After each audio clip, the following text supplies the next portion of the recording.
muhaye ikaze nanone kuri Banse de Life TV. Uyu ni wa mwanya mwiza mumenyereye bageza ibiganiro bitandukanye. Kumwe nanjye Dohote Uwimpuhwe. Ngira nti gira ubuzima kandi kwirinda biruta kwivuza. Turakomeje mu byigisho byacu byiza kandi nkomeje kubashima mwese ukuntu mukomeza kubana natwe no kumudushyigikira. Tugiye kwera hamwe ibintu bitanu bikomeye by'umwihariko umuntu wagize ikibazo agatandukana n'umukunzi bikamubabaza. Iki cyigisho niwe kireba. Mu buzima abantu benshi uzumva bakubwira ngo banyuze mu bintu bikomeye, ariko ibintu byabakomerekeje cyane ni ugutandukana n'umukunzi. Ibyo bintu nawe ni kubyizera? Niba ari kubyumva nawe nyandikira muri comments umbwire ko we ubyumva. Hari umuntu umwe wambwiye ati mubyeyi ngira inama, nagize ibibazo mu buzima, ababyeyi banjye ndababura bose, ariko nubwo nababuze nabashije rwose kwiyakira. Ibintu ndabyumva rwose yuko nyine bagiye bava muri ubu buzima, barapfa rwose, arabashyingura. Bibanza kumunanira, ariko igihe kiragira nyine yumva ko ari bwo buzima, arabyakira. Atariko hashize imyaka 4 ntandukanye n'umukunzi, ariko yanze kumva mu mutwe. Mbese kumutekereza bimeze nkaho twatandukanye ejo. Urangira iyihe nama? Nshuti mukundwa wo nkurikiye, uyu muntu wowe uramugira iyihe nama? Rwose koko urebye mu bushakashatsi abantu batandukanye birababaza, kubera yuko umuntu yo mwakundanye koko byanyabyo waramwishyize mu maraso yawe arimo, wumva rwose ari nkawe wowe muri we. Niyo mpamvu biraryana koko. Uyu muntu kandi si uyu wenyine, hari n'abandi benshi byabayeho. Wumva wamugiriye ihe nama koko? Reka turebe ibi bintu bitanu rero. Wowe watandukanye n'umukunzi, ibintu nubiha agaciro biragufasha kandi bitume urushaho kujya mbere. Ikintu cya mbere, uzabicunge neza umuntu aguta akajya gushaka uwundi muntu, akakwicaho, akaguseka, akakwereka yuko rwose uri ikigoryi nta nagaciro ufite.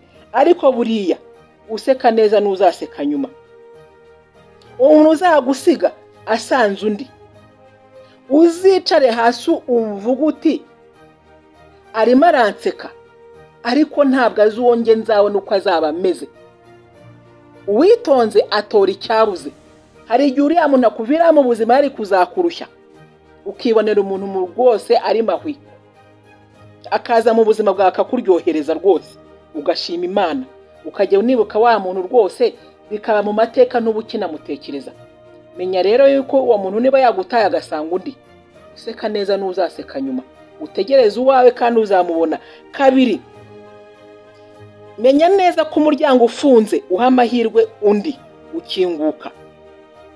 Reba iruhande rwawe, urabona yuko rwose mu mpande zikuzengurutse ubasha kuhakura undi mukunzi urenze uriya wari uhari.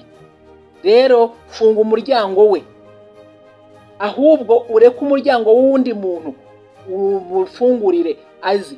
Hari abantu benshi bagushaka ariko utemerera kuko ugitekereza uriya muntu, kandi uwo muntu kumutekereza mukuri urabibona neza ko atazanagaruka. Rero nshuti yanjye, menya ngo umuryango ufunze hagiye gufunguka undi mwiza. Uwo mukunzi wawe aragiye, uwo mukobwa, uwo mugore, uwo mugabo, uwo musore aragiye, hagiye kuza undi umurenzeho.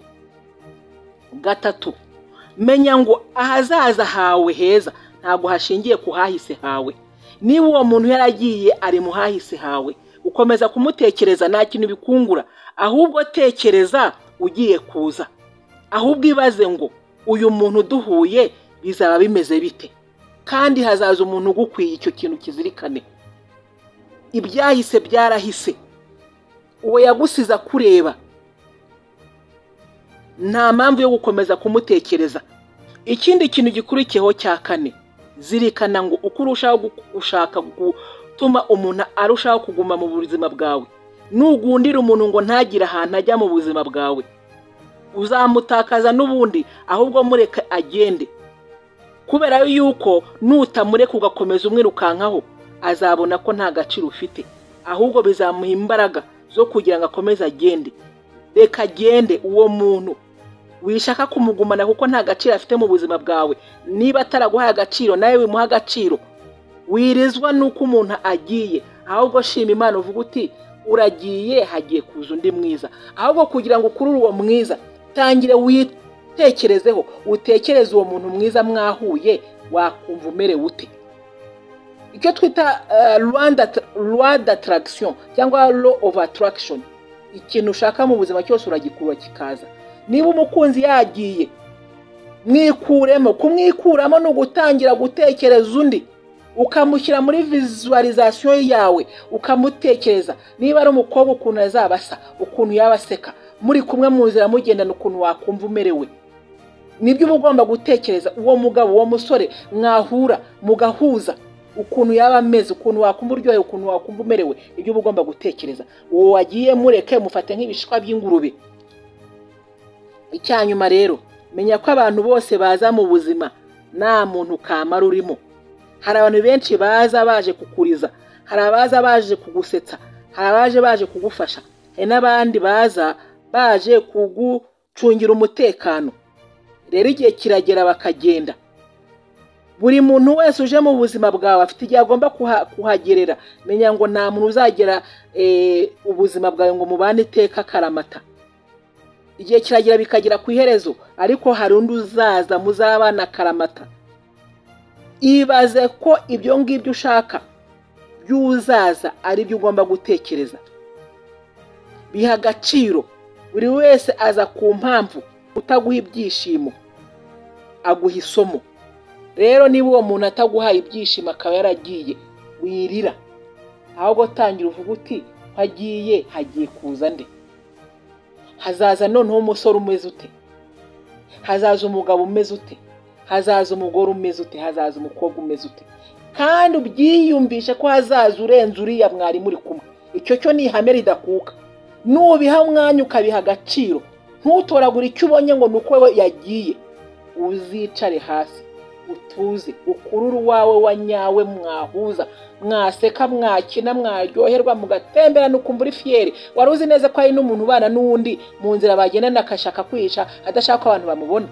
Ugatemberana n'umugore muri kumwe mu nzira, mugabo ukabona byamuteye isoni n'ipfunwe.